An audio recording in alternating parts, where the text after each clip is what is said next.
Hi listener, this is From Ideology to Unity, a spiritual journey where we let go of ego and ideological doctrine in favour of meaning, purpose and unity as a whole.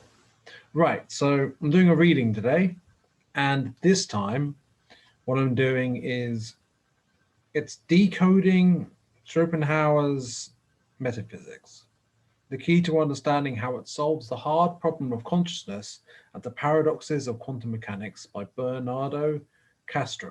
So this seems pretty interesting. It's an overlap between science and spirituality involving quantum physics. Just up my street, really. I feel like this sort of stuff is really valuable, and this is what we're going to go into. And it's not too long, so it won't be too many episodes. Apparently, it's a uniform reprint, whatever that means. Other information, just John Hunt Publishing.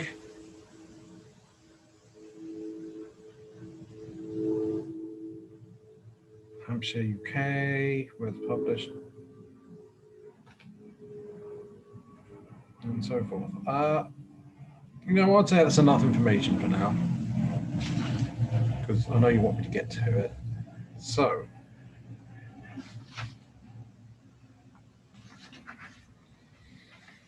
okay, let's get going. No, I'm reading this blind, to be honest. Well, not so blind that I can't see the page, but there we go. So we've got a quote from Arthur Schopenhauer. The perfected masterpiece of a truly great mind will always have a profound and vigorous effect on the whole human race, so much so that it is impossible to calculate to what distant centuries and countries its enlightening influence may reach. Arthur Schopenhauer in The World as Will and Representation, 1818. We philosophers are no thinking frogs, no objectifying and registering devices with frozen innards. We must constantly give birth to our own thoughts out of our pain and maternally endow them with all that we have of blood, heart, fire, pleasure, passion, agony, conscience, fate, and disaster. Life to us, that means constantly transforming all that we are into light and flame, and also all that wounds us. Only great pain is the liberator of the spirit. Friedrich Nietzsche in The Gay Science, 1882. So, chapter 1, introduction. Before we can discern the new, we must know the old. The adage that everything has already happened, that there is nothing new under the sun and the moon, and that there is nothing new under the sun. Oh, I already said that. It's only conditionally correct. It is true that everything has already been there, but in another way, in another light, with a different value attached to it, in another realization or manifestation. Jean Gebster in The Ever-Present Origin, 1966. So something of interest here, and you might notice if you listen to the last episode about hermetics and the immortal tablets, is under the sun and the moon, is that moon sun symbology is mentioned in the immortal tablet of Hermes. There's a masculine feminine thing going on there, with the sun being masculine, the moon being feminine, and there's all sorts of symbolism to do with the universe and creation and manifestation and so forth that we can take from that. So I'm not going to get really deep into that right now. I mentioned it in the last episode anyway. But I found that pretty interesting that I read that there. I almost stopped there to give that my thoughts on it. So, and there's an interesting point, that it's true that perhaps everything's already been done, but, well, maybe it's not, but suppose it were true. The idea that different values can be attached to it, it can be seen from a different angle, you can get a different stuff out of that, that, I mean, that in a way means that there may be nothing new under the sun, but maybe there's nothing old under the sun. Maybe it's all, well, it's on the moment, right?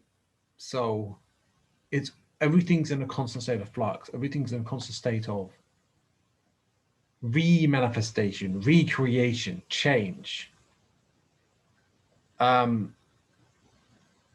And there may be some stickiness to that. Some things change more than others at different points in the ever-present moment. But I suppose if God is highly delegated, but it delegates to itself, or different pieces to itself, right? That's pantheism or panpsychism, or the law of one, or whatever. The idea that source, each soul is a bit of source, and it outsources. It's like a franchise, and that franchise is the God franchise, and it outsources all its creation and manifestation, right? But wherever divine attention is where creation and change is occurring. But where that attention is not, if there is ever a place where there isn't that attention, but suppose there is a place where there isn't that attention, then that will be where it's sticky and where things aren't changing, whereas the things where things are changing will be where the attention is. But the attention shifts. I don't know if that's true, but it resonates with me, this idea this idea came to me anyway. All right, so I'm going to get on with it. So, born in Danzig, present-day Gdansk, to German-Dutch parents in 1788, Arthur Schopenhauer gained recognition as a philosopher only in the last decade of his life, in the mid-19th century. His main work, The World as Will and Representation, came to light precisely 200 years before I start writing the present book. Today, Schopenhauer is best known for his psychology, ethics, aesthetics, and prose style. When it comes to metaphysics, however, his philosophy has been considered so obviously flawed that some people have doubted whether he really means it. Janeway, 2002, colon 40. This is tragic, for I believe Schopenhauer's most valuable legacy is precisely his metaphysical views. They anticipate salient recent developments in analytical philosophy. Wow, that was fun. Wow. And constitute panpsychism, and provide an avenue for making sense of the ontological dilemmas of quantum mechanics. But I suppose that's precisely why there's a resistance to it on some level, because it goes against materialist paradigm. I suppose you could say the Newtonian paradigm. That'd be oversimplifying it. But this paradigm that you could just explain it in terms of that we can make sense of it entirely in a rational, logical way, entirely inductive approach, where everything is just like a mechanism that's right. And that was already shaken by Einstein, but even Einstein had a resistance to accepting spooky action at a distance, right? The quantum stuff. But it's interesting, for how long has quantum mechanics been around? And yet its full implications have not been fully explored, or at least have not seeped into mainstream awareness. I mean, there is definitely aspects of it that become mainstream, but in a way that's tamed, and I think that's deliberate, because it's kind of a challenge to the whole established way of seeing things. And I won't go more into it than that, because yeah.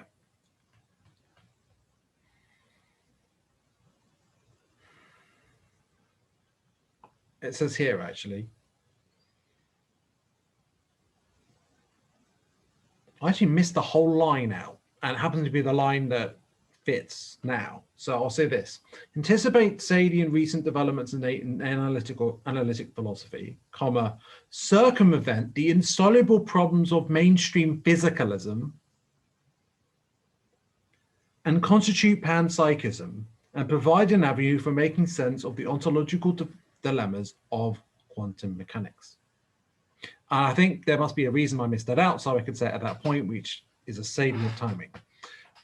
As I shall soon argue, there was certainly nothing obviously flawed about his views, much to the contrary. Had the coherence and cogency of Schopenhauer's metaphysics been recognized earlier, much of the underlying philosophical malaise that plagues our culture today, with its insidious effects on our science, cultural ethos, and way of life, could have been avoided. With the present book, I hope to contribute to changing this regrettable state of affairs.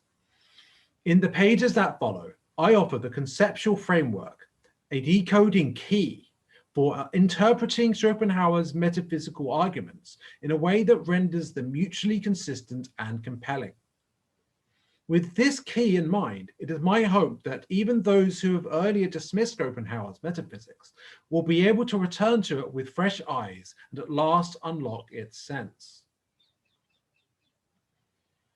I admittedly interpolate Schopenhauer's assertions, i.e., I fill in the gaps in his argument in a manner that some may consider, well, creative.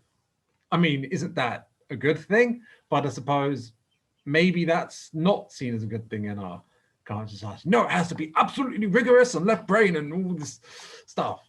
There can't be leaps. Oh no, Richard Dawkins would not approve. What would Neil deGrasse Tyson say? We can't have him disapprove.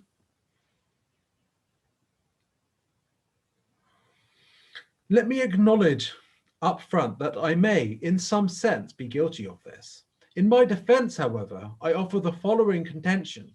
If one rereads Schopenhauer's words under the light of interpretation elaborated upon here, one will find it difficult to imagine that Schopenhauer could have meant anything substantially different from what I posit.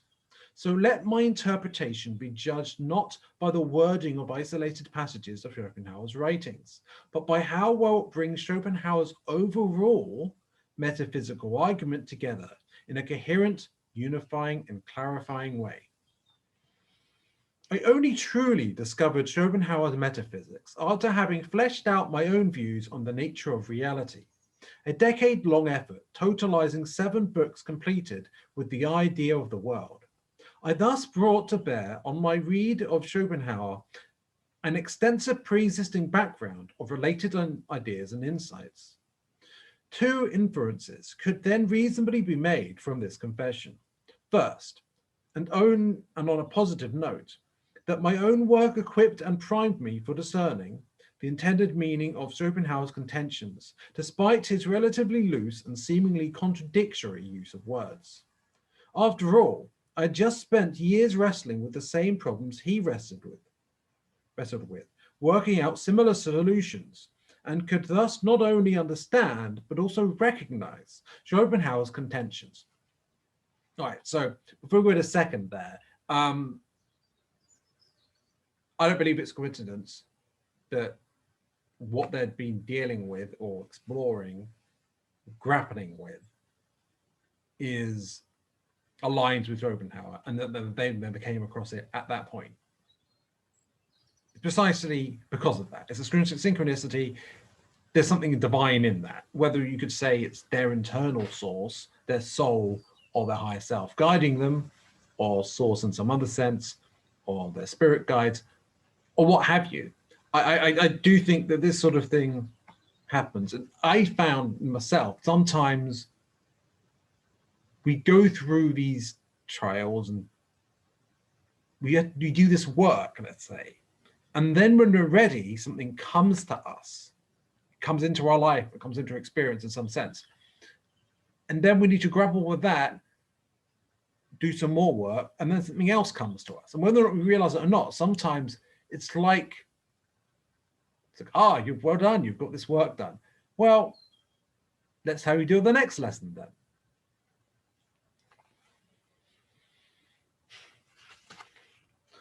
Second, at this time, on a negative note, it could also be argued that my prior metaphysical work imparts a structural bias in my efforts to interpret Schopenhauer. I am primed to read into his words a reflection of my own views. It's not just the author. I mean, I am, aren't I? Perhaps you are. And that's okay, because everyone's primed to accept their preconceptions anyway.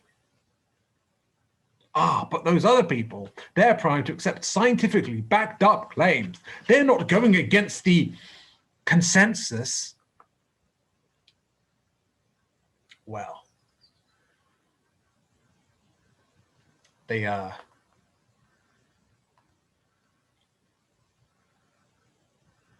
want to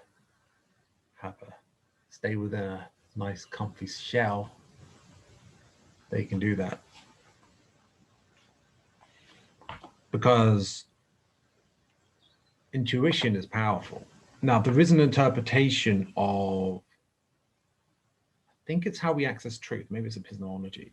I can't remember what it's called, but it's in philosophy. This idea that you can intuitively access truth and it comes to us from God or the divine. And there was a point I came across that and I scoffed. I was like, oh my God, that's the most ridiculous. Right, that's just like the most ridiculous form of epistemology ever, right? The idea that it comes from God, like no reason, no logic. Come on, no way, right? In this current era that we live in, it's so inconceivable. But it's such a distorted era, isn't it? So materialistic, so nihilistic, so empty of divine essence, right? And it's not as if it hasn't been guided by those who see themselves as the illuminated ones. You know what I mean, right? They're not illuminated at all. They're actually darkened ones, the Illuminati. They just call themselves that, or maybe they've got different names, whatever. They're the darkened ones, those shrouded in darkness more than anyone else. I mean, illuminated. Anyway, and then they called it the Enlightenment, right? It wasn't an enlightenment, not really. In certain senses, perhaps. But it was also the deadening down in another. So I'm going with tangent. Anyway, I'm still, obviously, there's a lot of bias in what I'm saying. So keep that in mind. But bias has to accept it. Bound and circle, round and circle.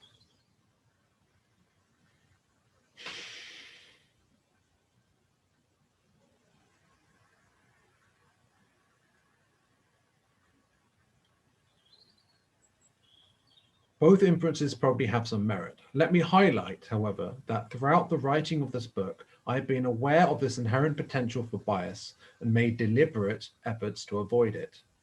As much a reflection of persisting partiality as this very statement could still represent, I believe my analysis and conclusions are fairly objective. Readers could be able to assess whether this is or isn't the case based on how well I substantiate my argument in the pages that follow. Another confession. Schopenhauer initially attracted me because of his ethics, his way of dealing with the sufferings of life, not his metaphysics. I began my exploration of his thought with Christopher Janeway's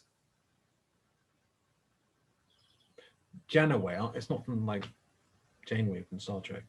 Janeway's little book, Schopenhauer, A Very Short Introduction. In it, Janeway introduces Schopenhauer's ethics by first summarizing its metaphysical basis, the foundation upon which Schopenhauer builds the edifice of his broad philosophical system. In the many quotes of Schopenhauer's works included in the book, I believed to discern, to my surprise, clear similarities with the metaphysics laid out in my own work. Naturally, I felt his points were compelling. Yet Janaway peppered his book with criticisms of Schopenhauer's metaphysics. What he seemed to be making, or failing to make, of Schopenhauer's words was quite different from what I thought to discern in them. Janaway saw problems and contradictions where I thought to see clarity, elegance, and consistency. But since Janaway is a professed expert and I was just perusing quotes out of context, I initially suspected I was reading too much into them.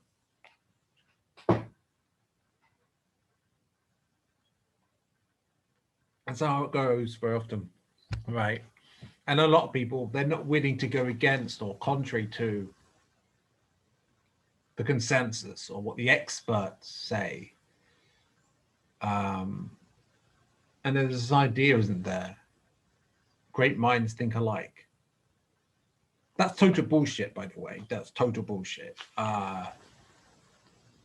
Because like, isn't like a pro-consensus like saying, isn't that a saying that's like not going out of the box? It's kind of like, well, all the great minds think it. Who are you? I mean, okay, sure. There's humility in recognizing what you don't know, but there's trusting your intuition, and there's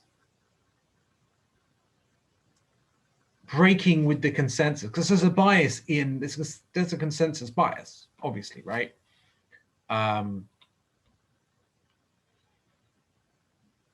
Confirmation bias, and people are often have egos. I mean, yeah, but most of us, have egos. Well, we all have egos to some extent, but it is possible to reduce it down to the basic nervous system and the basics of just pure survival and and not the social totem pole stuff. And that is something I'm exploring in actually Aaron Abgate's course that I'm starting to do. So yeah, we'll see what comes of that. But anyway, back to the book, I think. Yeah.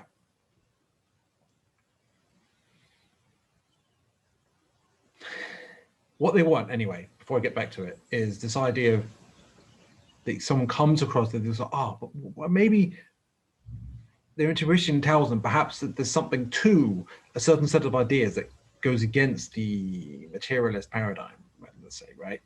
But the experts say it's wrong. The experts say it's just absurd or whatever, right? So I guess I'm wrong. And it's sort of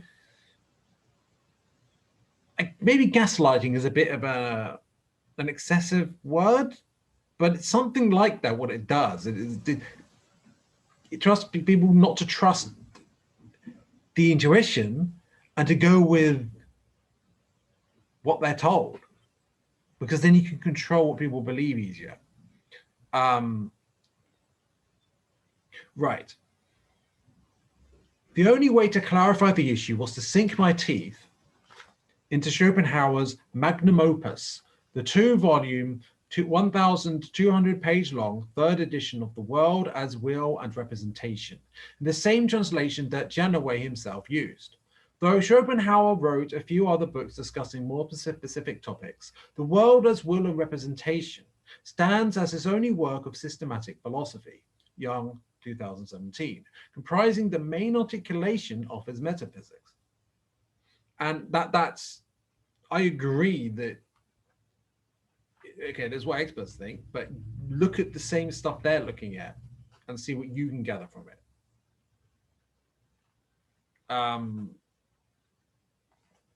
That is an answer to be confronted with.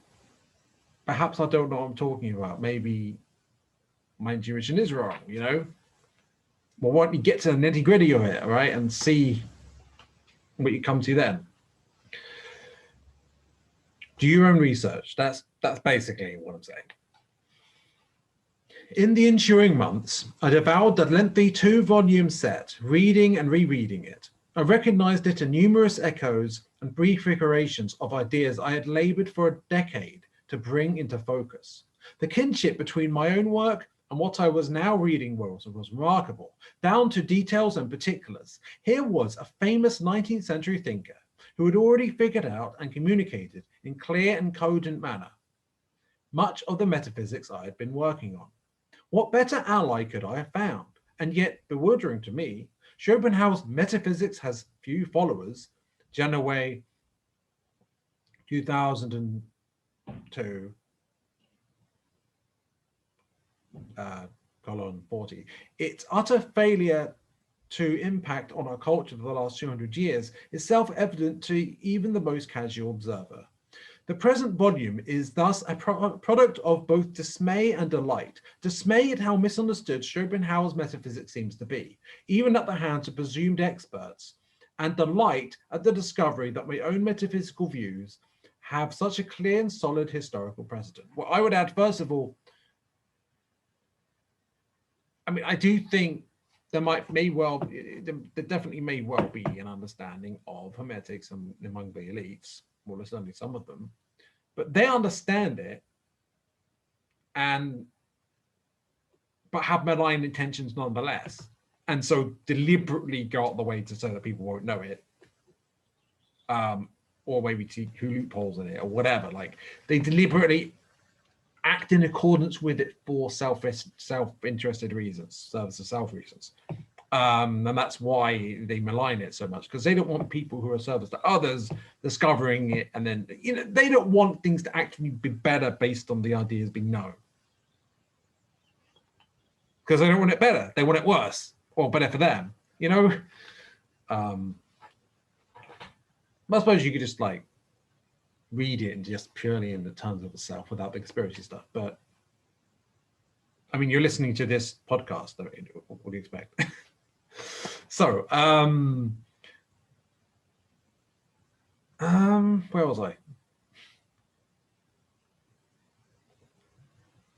My goal with this book is thus twofold. On the one hand, I aim to rehabilitate and promote Schopenhauer's metaphysics by offering an interpretation of it that resolves its apparent contradictions and unlocks the meaning and coherence of its constituent ideas. On the other hand, and on a more self-serving note, I hope to show that my own metaphysical position, as articulated in my earlier works, isn't peculiar or merely fashionable, but part instead of an established, robust, and evolving chain of thought in Western philosophy. As an important bonus, by showing that Schopenhauer's metaphysics can be coherently interpreted in a way that reveals how much of it has in common with my own, I also indirectly situate my work in the context of earlier Western thinkers such as Spinoza, Berkeley, Kant, and Hegel, as well as Eastern philosophical traditions. After all, Schopenhauer himself explicitly situated his metaphysics in that broader context. It is critical that those who hope to truly understand Schopenhauer do not expect from him the kind of rigorous, consequent, consistent use of terms that is today characteristic of analytic philosophers. Needless to say, Schopenhauer preceded analytic philosophy by a century. His intended denotations of key terms are context dependent. He may, for instance, use the term consciousness in the sense of explicit or metacognitive awareness in one context, and then in the sense of mere experience in another. Analogously, he may use the verb to know in sense of true cognition in one context, and then in the sense of mere experiential acquaintance in another, and so on. Indeed, to understand Schopenhauer's metaphysics, one must read him charitably, always looking for the particular one amongst the various possible denotations of a term, which fits most coherently into his overall scheme. The interpretational flexibility this requires is familiar to every non-philosopher in everyday conversation, despite his often loose use of words by one's interlocutor. One knows what is meant because of the context. Indeed, what makes Schopenhauer so delightful to read is precisely that he writes in a colloquial manner, as if he were trying to verbally explain something to the reader in person, So we must reciprocate and interpret him with equally colloquial flexibility. This is perfectly feasible because Schopenhauer is delightfully verbose. He repeats and repeatedly recapitulates and summarizes using different words and constructs what he has already said.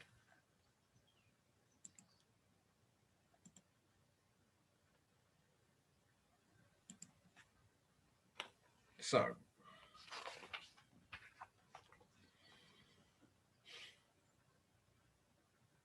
the argument in the present book thus relies on a context-dependent interpretation of Schopenhauer's use of terms.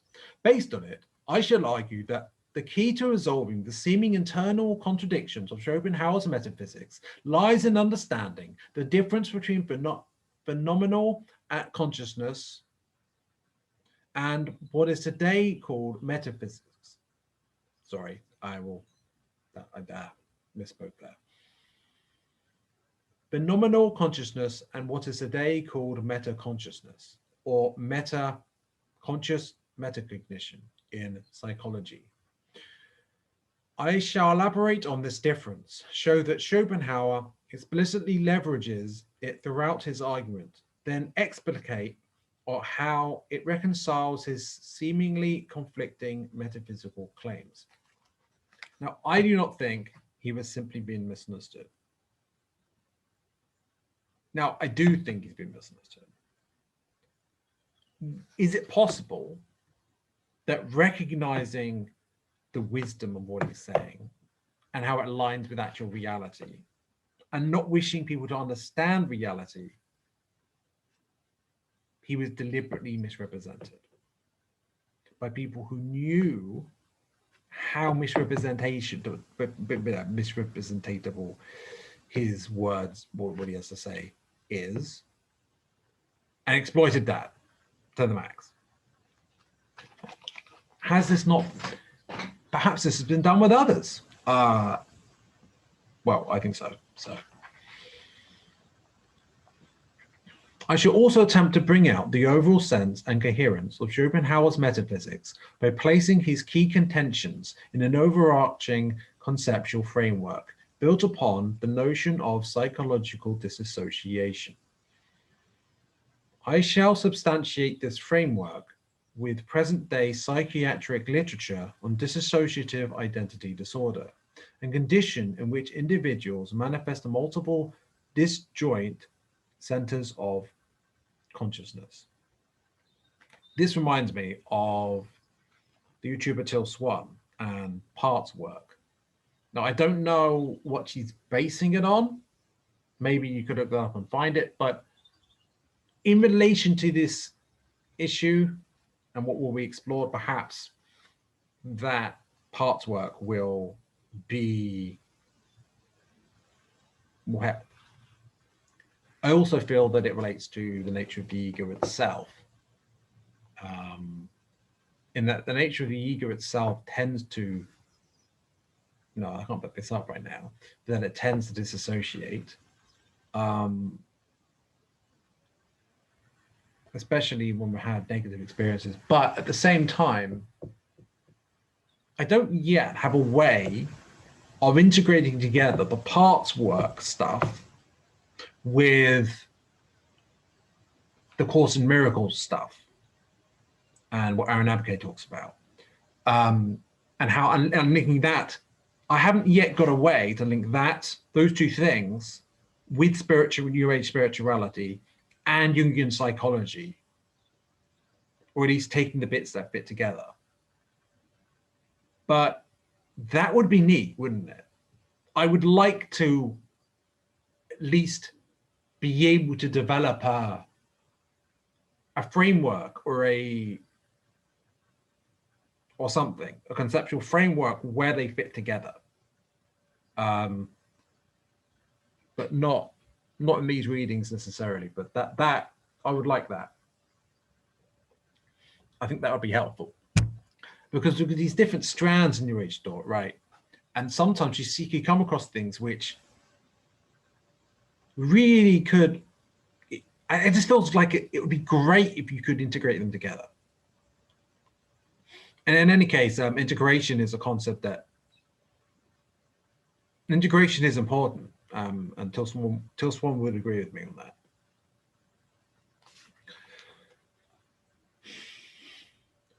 On a more general note, the present volume marks an attempt by me to return to my original writing style, brief, parsimonious, to the point of expositions. In other words, I tried to keep this book short, no space being wasted on related but ancillary ideas, let alone the big divagations and digressions, so it can be read comfortably in a weekend. I'm afraid I can't give you that because I'm reading it.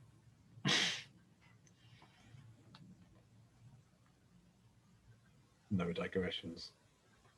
Well, my objective in doing this is not to oversimplify things or acquiesce to the demands of a culture of intellectual laziness. Readers will soon notice that I may be guilty of many sins, but not this particular one, but instead to maintain focus and improve clarity.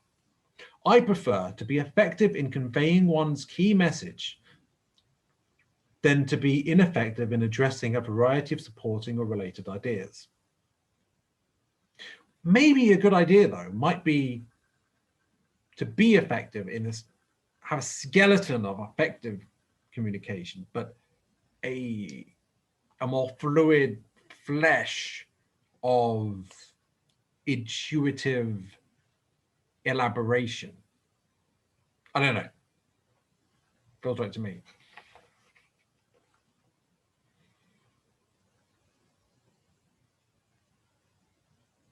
The price of this frugality, however, is that the book requires attention from its readers.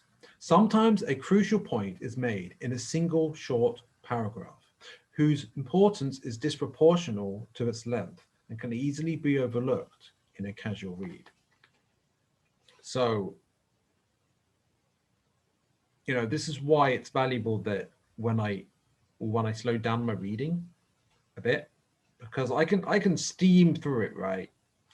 And I might not even be giving you enough time to do this, let alone me. So I do catch myself going a bit fast sometimes. Sorry if I do go too fast sometimes. So if I slow down, I can do it in like 10 episodes. I can get loads of content out of it. No, that's not the reason, but yeah. Still, in the spirit of focus and parsimony, I shall restrict myself as much as possible to only two key sources. The Payne translation of Schopenhauer's The World as Will and Representation, 1969, volumes 1 and 2, which I shall henceforth cite simply as W1 and W2 respectively. And Christopher Janaway's Schopenhauer, A Very Short Introduction, 2002.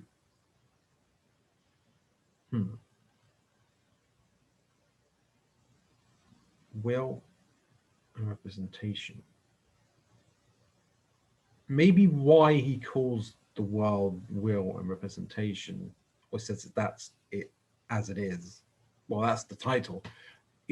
Maybe it'll become clearer as we read. So I was going to try to interpret that, but it's a bit too early for that, I think.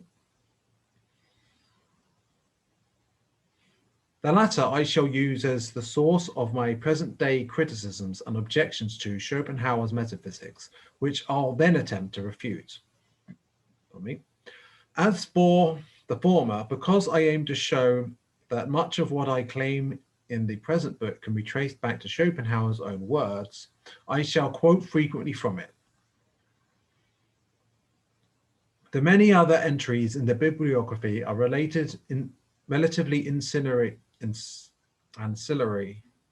cited not to open up new fronts of argument, but simply to provide a more robust substantiation for my interpretation of the world as a will and representation. The focus on two key sources mentioned above prevents me, of course, from further addressing the vast amount of secondary literature available today on Schopenhauer. For this reason, some may consider the book less than scholarly? If so, so be it. Reviewing a multitude of secondary analyses doesn't seem, to me at least, indispensable for accurately discerning what the primary work itself has to say. One assumes that the author is the whole and ultimate authority when it comes to his own message. The world as will and representation is Schopenhauer's key articulation of his ontology, while Janaway's Schopenhauer, a very short introduction, is probably the only text many students of philosophy today will ever read about Schopenhauer's thought.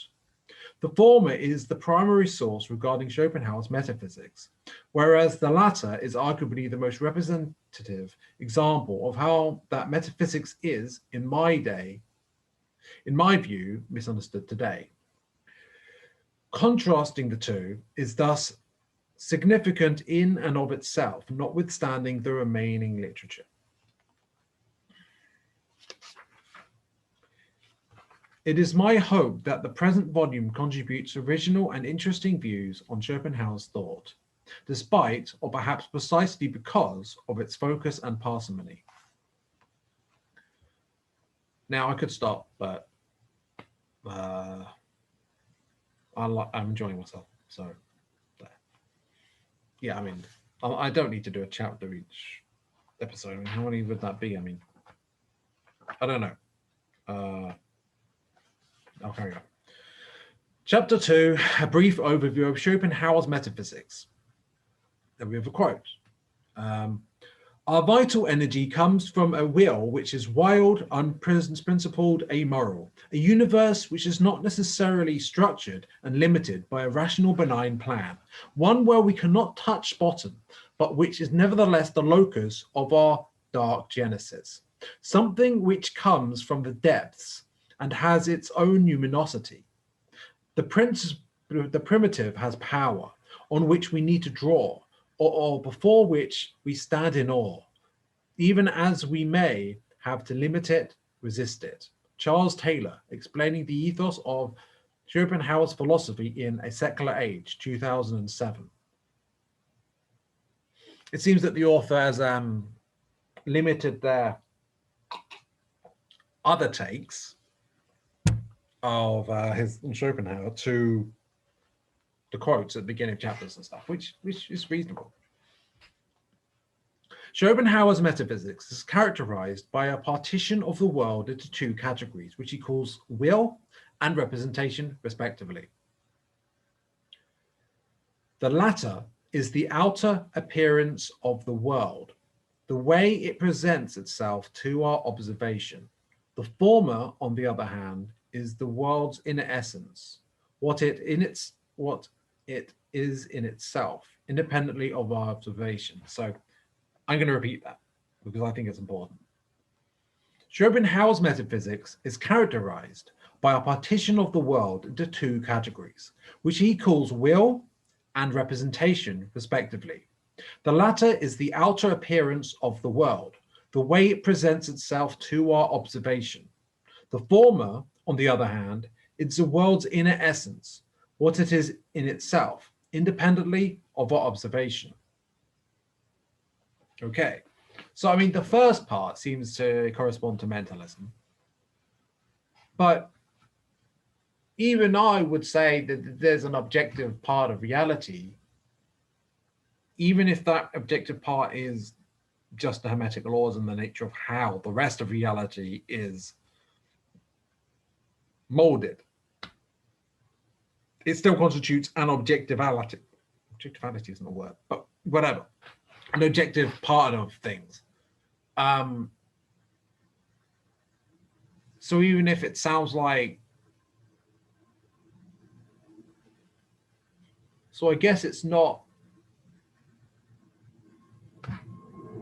there's a stereotype of, let's say, postmodernism, that it's all just solipsism and sophistry, that it's like, I'm not saying this isn't postmodernism, Schopenhauer. In fact, this is like pre-classical in a sense. I don't know. Like, I mean, it relates to Gnosticism in some ways. Anyway, I'm tangents. So it's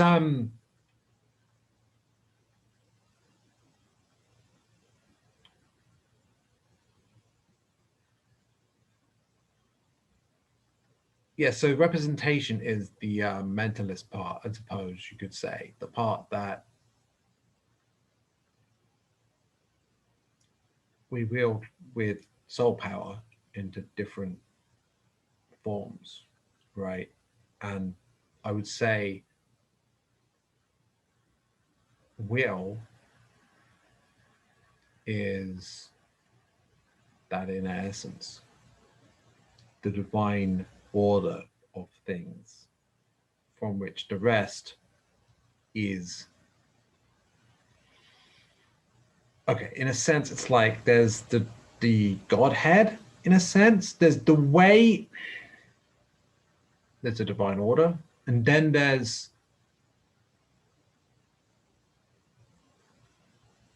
it's like there's the creator and the created, in a sense, or there's divine order, and then there's that which creation molds. For creation is, in a sense, change, because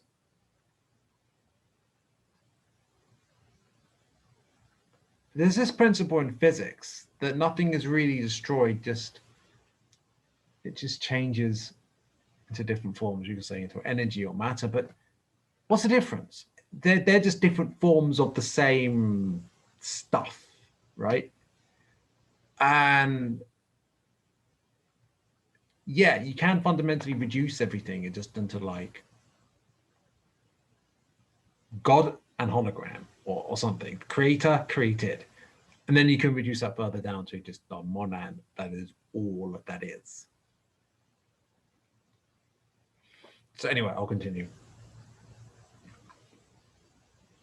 This partition may superficially resemble a form of dual aspect theory. At Manbacher, 2014. Indeed, at the time of this writing, Wikipedia lists Schopenhauer's Metaphysics as an instance thereof. You know, about quantum physics, there's this fundamental principle that the uncertainty principle, that the observer influences the result in quantum physics. And of course, if quantum mechanics applies to everything, then everything is this way. It would mean that, well, observation plays a fundamental role in actually shaping how things play out, or at least on a certain level of things. Now, there may be an order to things that's beyond that. And you can see where I'm going with here. What I'm saying is, and I imagine that the book will be saying something similar, is the idea that quantum physics aligns with panpsychism or pantheism, the law of one, and the fundamental, there's other aspects of it that can link up with it, but you can fundamentally go to the uncertainty principle. And just go with that as, you know, the interference, like the observation effects, like which slot does it go through? Like there's the superposition. What resolves the superposition? I don't think it's random. The answer is God, to put really simply, or source, or creation, essentially, right? So what is it going to be? It's in superposition. Observation occurs, right? That observation creates or changes or manifests what it is. Now, that doesn't work with things that are like part of the divine order, the creator, essentially, the way on hermetic laws and how that works. But everything else is putty in the hands of God, essentially. And quantum physics is fundamentally linked to this. And if quantum physics is in everything and observation affects everything that's created anyway, then, well, there we go. It connects up with Gnosticism and the Law of One and New Age spirituality. And is it, I mean, it feels pretty clear cut, but I guess I'm biased. Anyway, I'm going to carry on.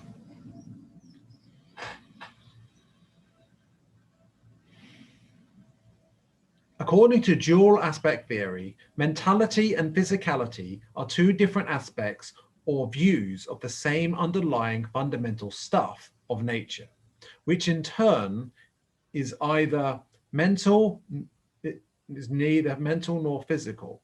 Whether we apprehend this fundamental stuff through its physical or mental aspect is the question of perspective or point of view. Those who consider Schopenhauer's metaphysics an instance of dual aspect theory will equate will with mentality and representation with physicality.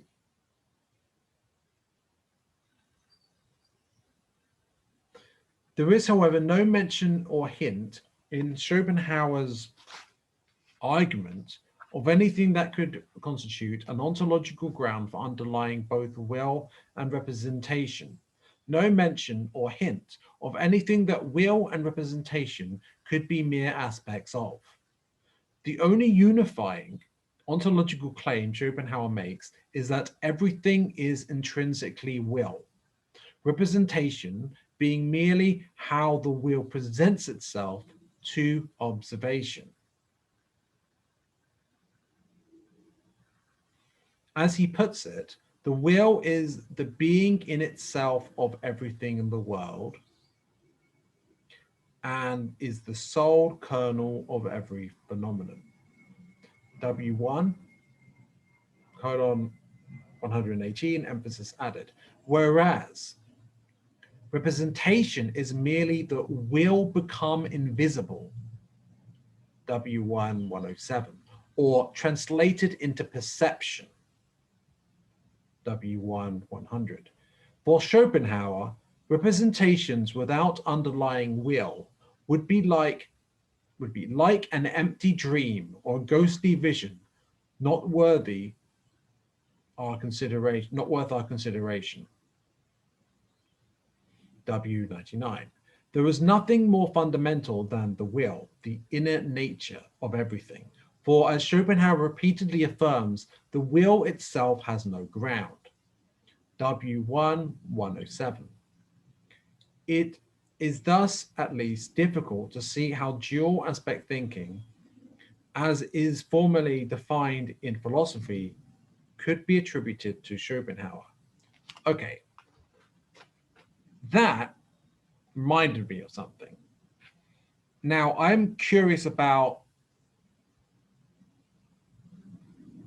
Meister Eckhart, who was a Catholic mystic.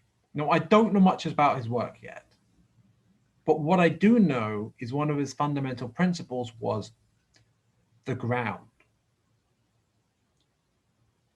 And what it basically meant was a sort of grounding or foundation of everything else.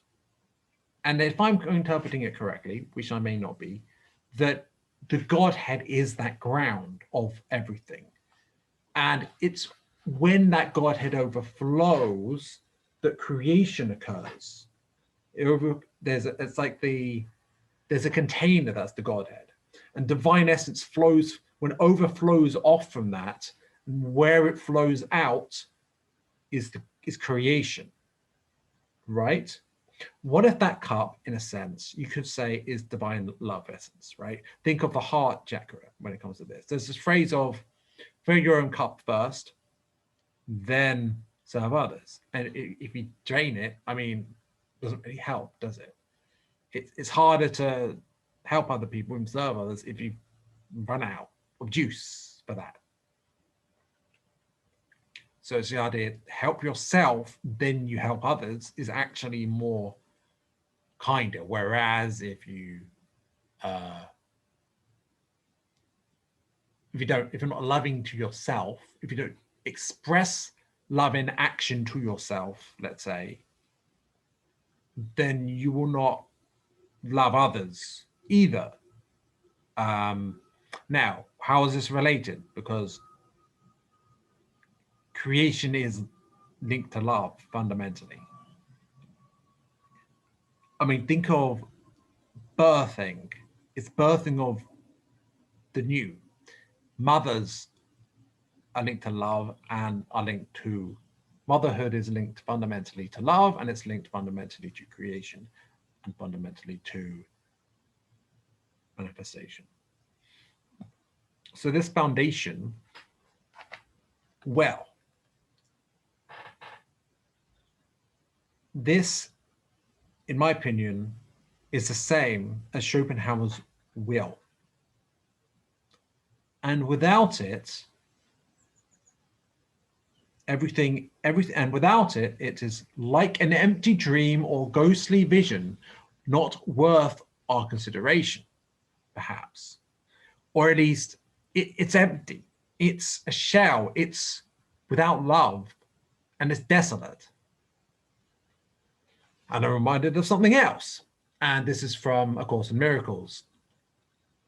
And it is, which was a channeling of Jesus, of Christ consciousness. And it's very different from the Bible. And the idea is when you're in the desert, walk out in the desert, right? Now I don't know the full meaning of that term, of what that means, right? But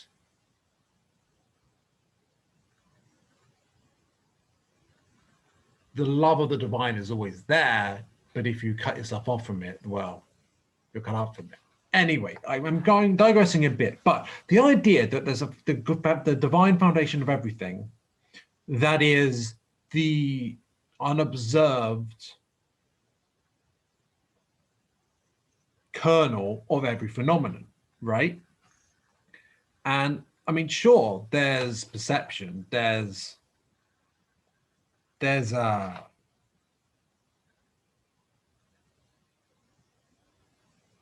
the other aspect of it, was it will, and there's representation, okay? There's that, and it's not that there's something wrong with representation.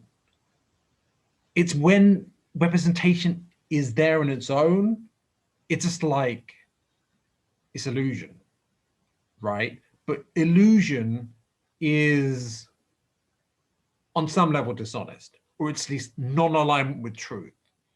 And then there are some definitions of lying which are not aligning with the truth. Now, and there's this idea in, of course, Miracles, that what egos do is build a foundation and identity based on lies that you tell them yourself, because fundamentally you're connected to all things. But the ego relies on the idea that you are separated with full responsibility for everything you do, and you're separated from the divine. You're an individual who's doing their own thing, and there, right? You're not part of a larger web of conscious life. You are conscious totality separated from everything else. But that's not true. There's a madness in that, and there's a dishonesty in that, and that is something the Course in Miracles goes and explores in great depth. So the honest truth is that will and representation, or the ground and that which springs from it, that which grows from its fertile ground, that which comes from it, it all comes from the divine love and Godhead, right? That the will is divine will. divine will of source. Everything comes from source. The law of one, right, is all about that. Hopefully, I imagine you can see the pattern that I'm weaving here, and it very much aligns with this book and the law of one and all that. So I will continue.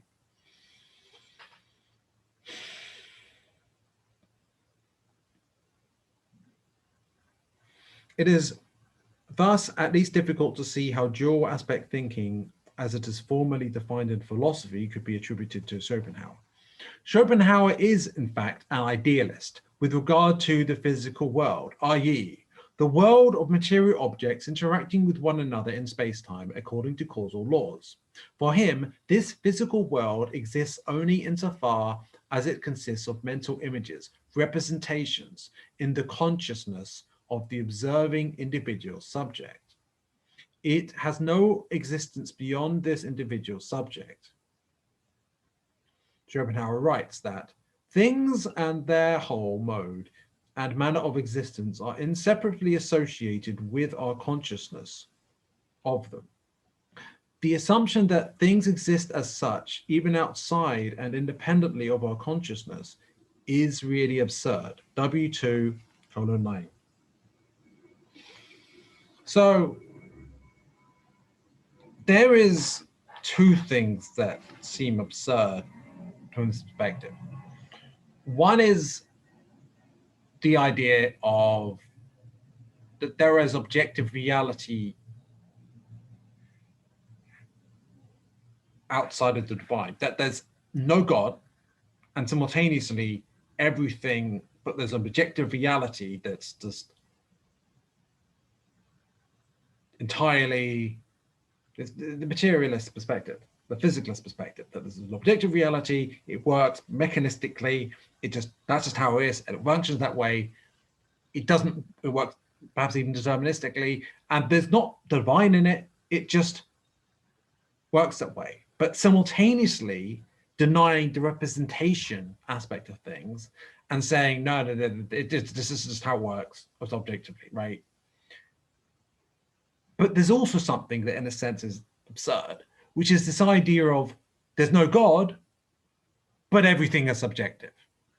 And postmodernism essentially does this, right?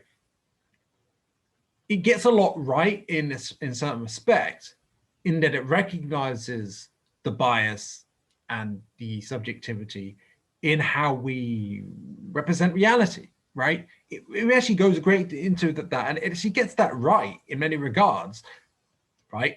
The problem is, without the foundation, because they're fundamentally working from the physicalist paradigm, even if they're diverging from it in certain ways, they're just like two forms of physicalism, right? Both of which are desolate in a sense. It's like they're in a desert, but they're interpreting the desert two different ways, right?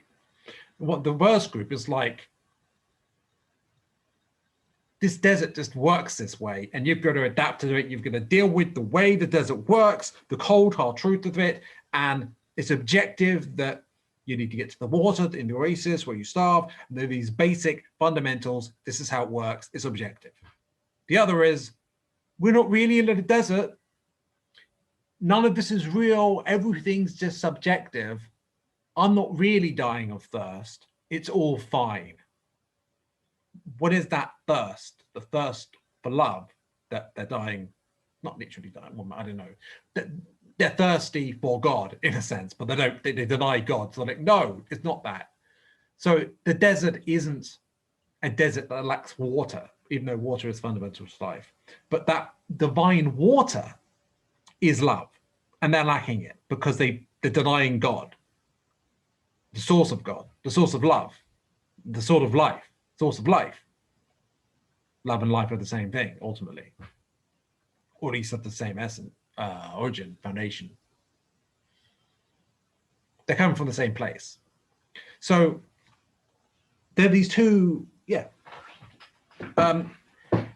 the trick is to recognize there is an objective reality and there is a subjective reality. The objective reality is the divine, the subjective reality is the created reality, created and molded by the divine. Right? Bring God into the equation, combine those two and bring God into the equation, integrate that together, bang. You have Gnosticism, you have the law of one, you have spirit mysticism, you have spiritualism, you have the truth.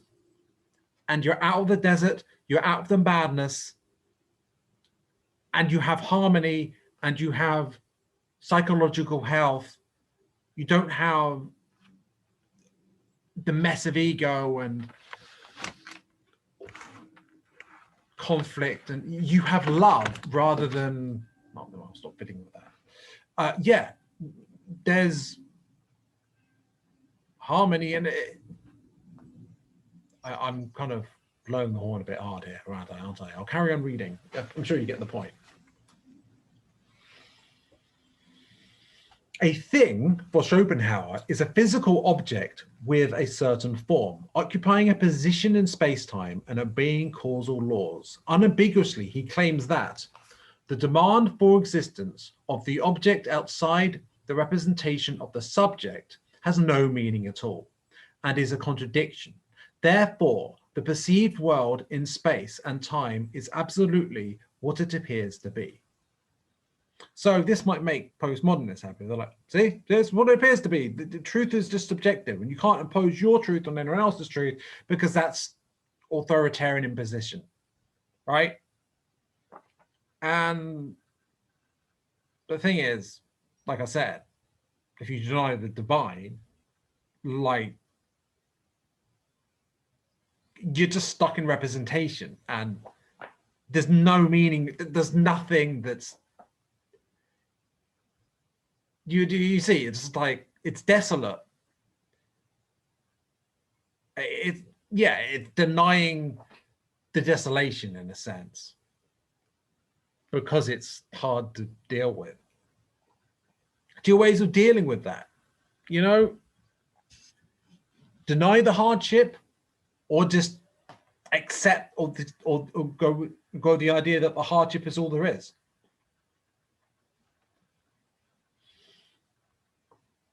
When, like, you could walk out, there's like this verdant, abundant, like, land, like, it's not that far out. You just got to willfully leave. How maybe, like, they're in this desert, but they've got this, they can use like suppose they can use this magic spell that everyone has access to, where they create a portal and you walk through it and you're suddenly in this verdant landscape and there's abundance everywhere. But they're like, but they've got this religion or this culture. They're like, no, there is no divine, there's no God. And in fact, anyone who believes there's God gets laughed at. Like, no, this is the only reality. You call this is how it works. You just got to deal with the objective facts. This desert, it's all there is. Accept it.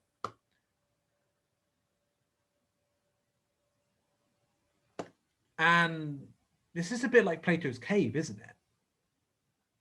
It is like Plato's cave.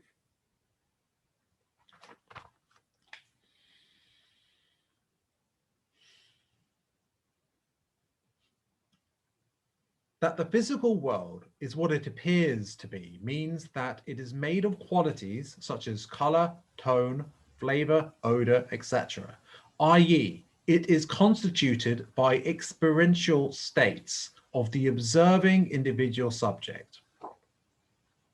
And that's all there is to it.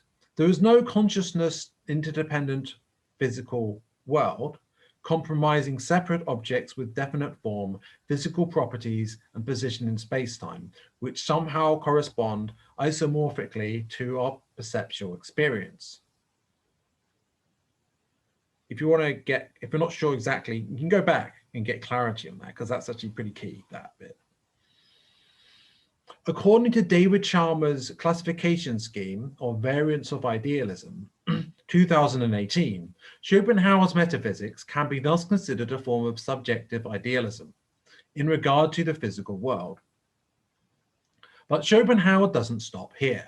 He posits that behind representations, i.e. behind the physical world, there lies the world in itself, which is completely and fundamentally different, W1:99, from what appears on the screen of our perception.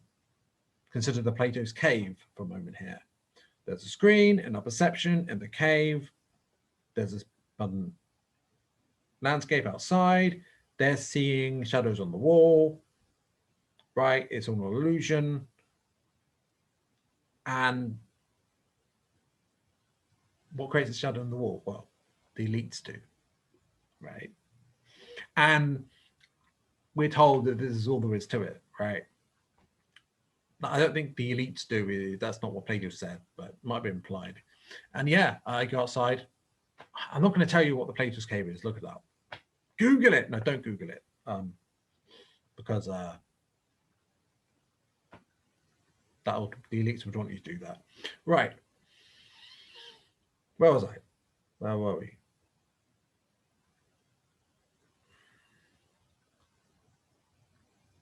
There is no consciousness independent physical world comprising separate objects with definite form, physical properties, and a position in space-time, which somehow correspond isomorphically to our perceptual experience. You know, in quantum physics, there was an attempt to prove this and to go with do quantum physics in this way.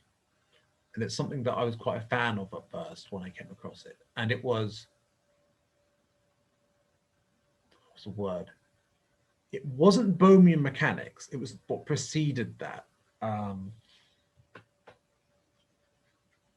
It's basically going with the Schrodinger equation and objectively doing a trajectory of, like I say, a photon based on that, and saying that is the objective path it follows, and that is just how it is and how it will be. And the idea that there's two different, that it's in superposition. It's the idea that there isn't a superposition, or that the superposition is an illusion.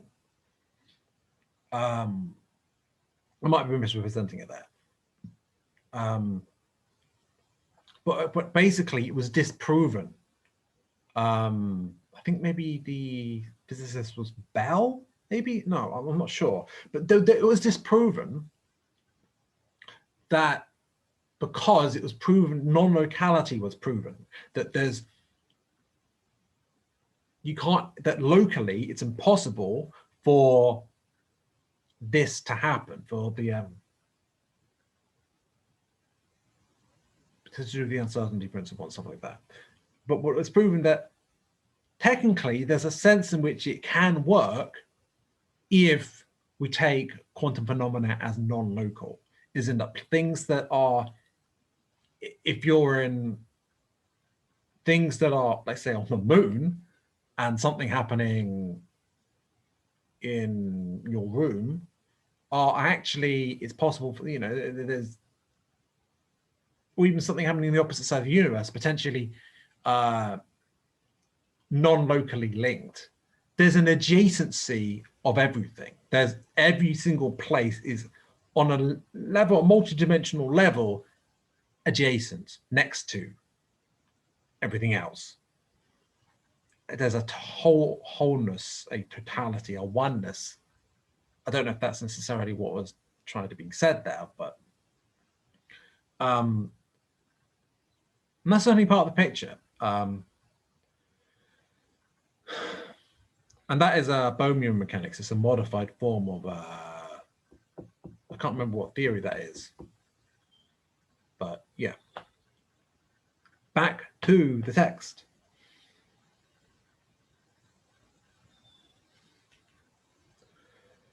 Where were we? Okay, behind.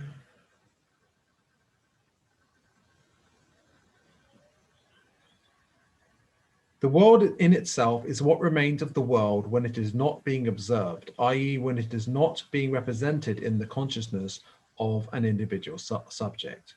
The forms and laws ordinarily discernible through perception must be wholly foreign to the world as it is beyond representation. Ibid. In other words, the world in itself is not physical. In it, there is no space, time, or causality, which are themselves merely modes of perception.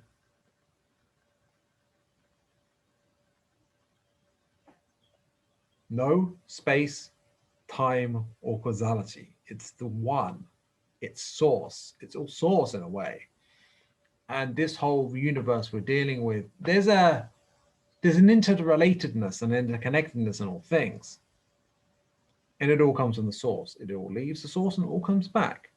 It leaves the Godhead, the foundation, and it comes back.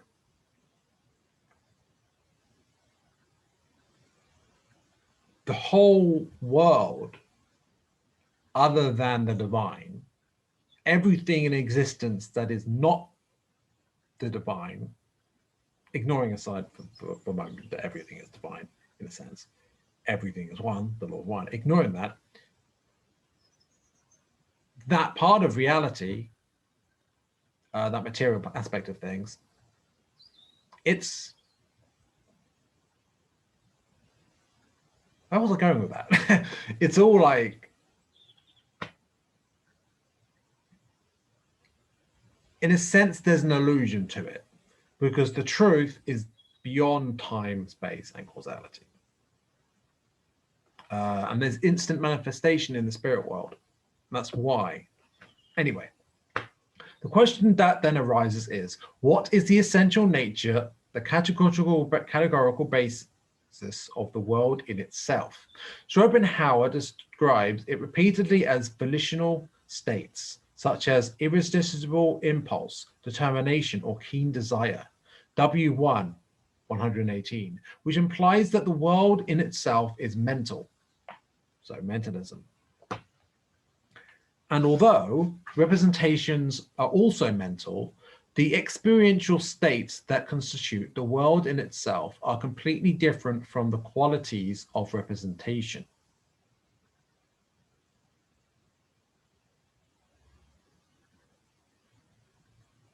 After all, what it feels like to desire or fear is completely different from what it feels like to perceive.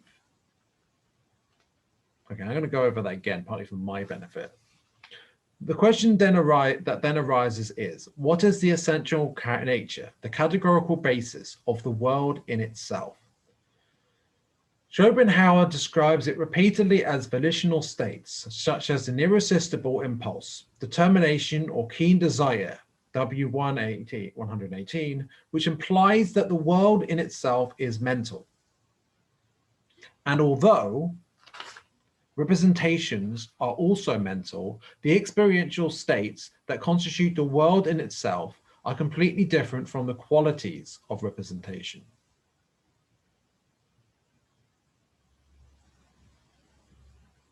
So something happens to you.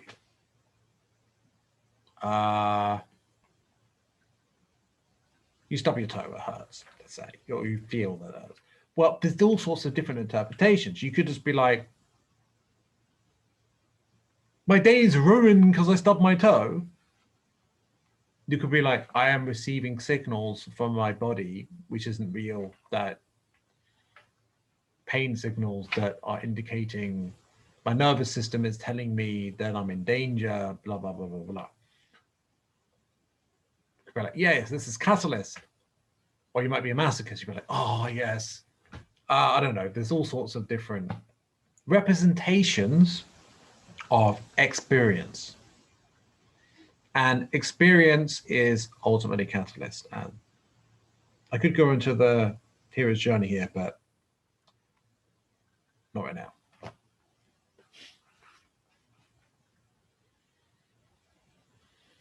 After all, what it feels like to desire or fear is completely different from what it feels like to perceive. Surprisingly, to me, there has been controversy about what Schopenhauer means by the word will.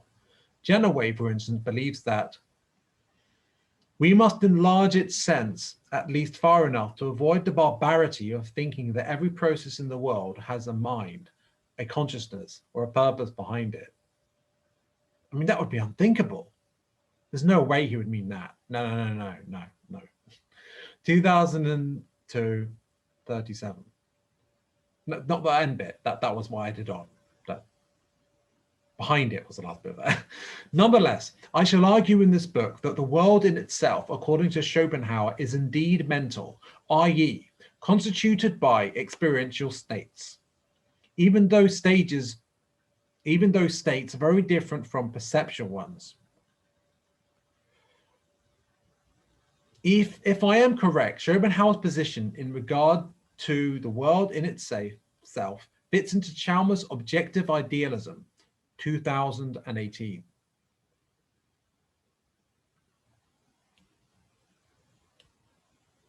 Wait, I looked that up. I have got my phone on, so it does mean that if anyone called me after this point, that you would have heard that, but no one did. All right, let's see what that means. Just for clarity. Well, no, I think that will help. Objective idealism. I think it's pretty clear already, but I don't know. Chalmers, objective idealism. Oh, I'll just go to objective idealism. Wikipedia, yes. Idealistic metaphysics postulates that there is, in an important sense, only one perceiver, and this perceiver is one which is perceived, is one with that which is perceived. One important advocate of such metaphysics, J.J. Royce, the foundation of American idealism, wrote that he was indifferent whether anybody calls this theism or pantheism. It is distinct from the subjective idealism of George Berkeley, and it abandons the thing in itself for Kant's dualism. Depends on which version. Interestingly, well, they're not counting Schopenhauer here, but because they don't interpret Schopenhauer that way. All right, back to the book.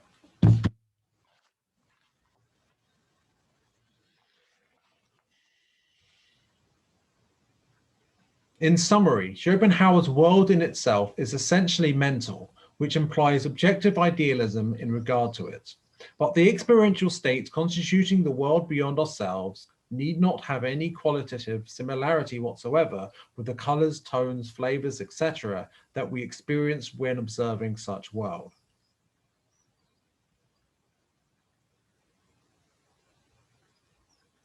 We need not experience reality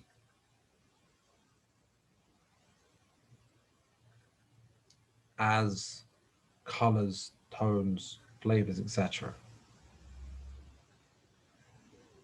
We can experience reality directly in the present moment without perception, without adding an angle into it, without labeling it, without maybe representation is actually kind of misrepresentation. Maybe.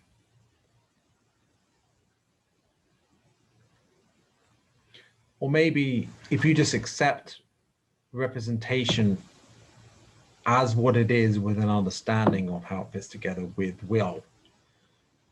If you just accept that as subjective within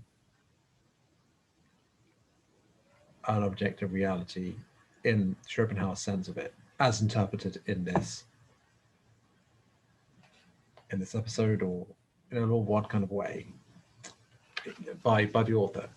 If you accept it in that way, then perhaps there's nothing wrong or not detrimental at all with it, and it's just a natural thing. It's just that you're not attaching to any particular lens. You're more playing with these different perceptions. Like children play pretend in their games and the stories.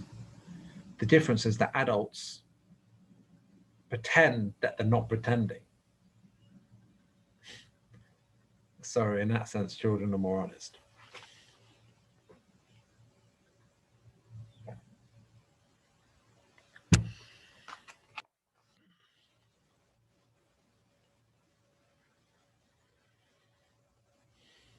In other words, what it feels like to be the universe surrounding us is rather different from what it feels like to perceive such universe.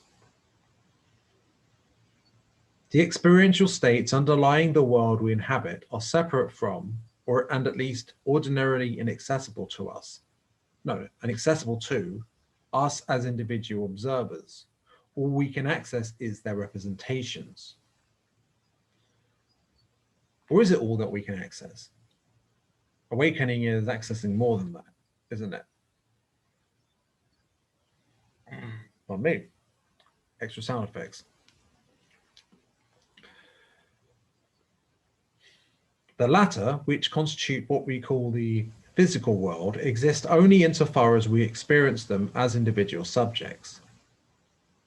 This implies subjective idealism in regard to the physical world. I shall later clarify all this in more detail. For now, the important point is that Schopenhauer's metaphysics isn't a form of dual aspect theory, but idealist through and through. It entails both subjective idealism, the physical world of objects and space-time existing only as images in an individual subject's consciousness, and objective idealism, the world in itself being constituted by volitional experiential states.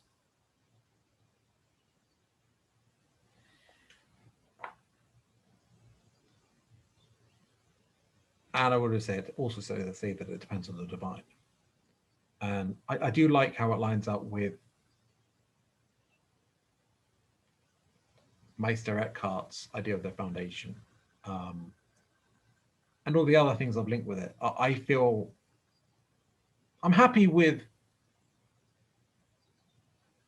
this episode, I suppose. I'm happy with how it lines up to things, and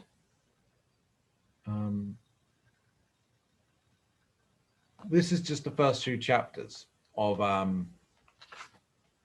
this text, and already I feel like we're getting quite a well. It deals with quantum physics, and it deals with philosophy, and it deals with spirituality of the kind of new age or mystical nature. I'd say mystical nature. New age is kind of a form of mysticism, right? Panpsychism or pantheism. And I mean, this interpretation of it makes sense to me. I know I'm biased, sure, but yeah. I like that spontaneous idea. I didn't completely come up with the idea of the desert, like that. I got that from The Course in Miracles, but the way I ran with it, did I come up with it, or was I gifted it from spirit or something? But I like that anyway. I like that idea that came to me. I like how I ran with it. I like how it links with Plato's cave. I hope you do too. I could just keep going. I could, but I mean, that could be another episode. I've been going on for, I don't know how long, maybe 2 hours, an hour and a half, something like that. Yeah. So I hope you enjoyed it. I certainly did. This book is like, I could just read this on my own, right? But then I wouldn't be sharing it with anyone. And I might as well combine the 2 together. I really enjoy doing these readings. And this particular,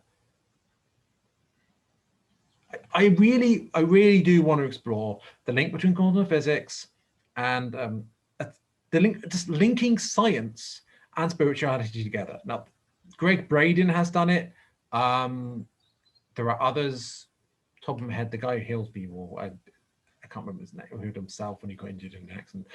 I've talked about him before, but top of my head, I can't remember his name. But yeah, this sort of thing, Gaia talks about it as well. I really would like to watch more of that, but yeah. So have a lovely day. Enjoy your representations of reality.